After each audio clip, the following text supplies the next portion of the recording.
रमा के लिए दीपावली का त्योहार हमेशा से बेहद खास रहा है। उसे याद है जब वो बच्ची थी, उसकी माँ कई दिन पहले से त्योहार की तैयारियों में जुट जाती थी। घर की सफाई, दियों की सजावट और सबसे महत्वपूर्ण बात, मिठाइयों का बनना। माँ अपनी खास पारंपरिक मिठाइयाँ बनाती थी जिन्हें पूरा परिवार आनंद से खाता था। लेकिन इस साल दीपावली कुछ अलग थी।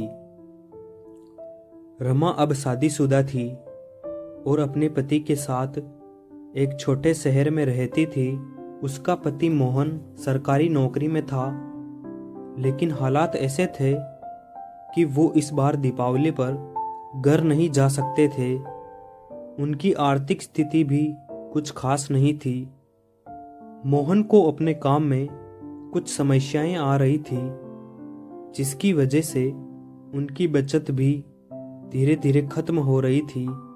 रमा ने सोचा था कि वो इस बार दीपावली की मिठाइयाँ बनाएगी, लेकिन उसे यह भी समझ आ रहा था कि उनके पास इतने पैसे नहीं थे कि वो ढेर सारी मिठाइयाँ बना सके।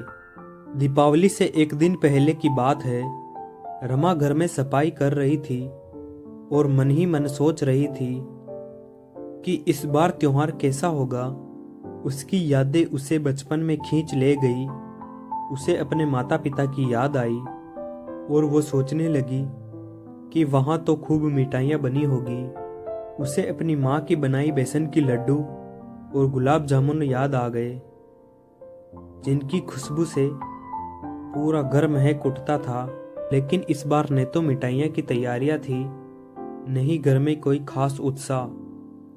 रमा ने मोहन से कहा, इस बार दीपावली पर मिठाइयाँ नहीं बनेगी तो त्योहार फीका सा लगेगा। मोहन ने उसकी ओर देखा और धीमी आवाज में कहा, मैं जानता हूँ, पर हालात ऐसे हैं कि कुछ भी अतिरिक्त खर्च करना मुश्किल है। मिठाइयाँ बनना तो दूर, हमें इस बार कम ही चीजों से काम चलाना होगा। रमा चुप हो गई, लेकिन उसका मन बुझ गया।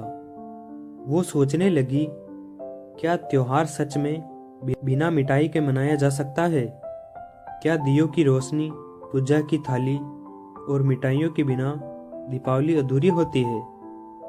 उस रात रमा ने अपने आप को समझाया कि त्योहार का असली मतलब साथ रहने में है, न कि सिर्फ मिठाइयों और धूमधाम में।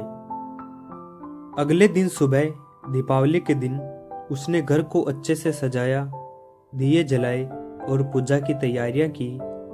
मोहन ने भी उसे देखकर मुस्कुराते हुए कहा, तुमने घर को बहुत सुंदर सजाया है। रमा ने धीमी मुस्कान के साथ कहा, मिठाइयाँ भले ही नहीं बनी, पर त्योहार की रौनक और खुशियों में कोई कमी नहीं आएगी। हम दोनों साथ हैं, यही सबसे बड़ी मिठास है। शाम को जब दियों की रोशनी में घर जगमगा उठा तो रमा को एक अजीब सी संतुष्टि का अनुभव हुआ।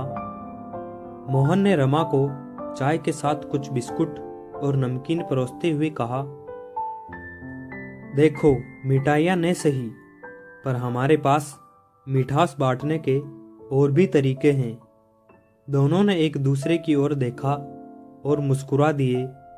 उन बिस्कुटों में जो मिठास थी वो किसी मिठाई से कम नहीं थी, क्योंकि उसमें प्रेम और साथ की मिठाई घुली हुई थी।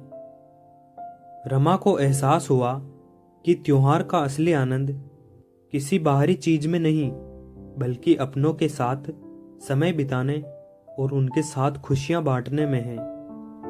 उस दिन रमा ने जाना कि जीवन में खुशियां का मतलब सिर्फ भौतिक चीजों से नहीं होता। त्योहार का असली सार आपसी प्रेम, विश्वास और साथ में छुपा होता है।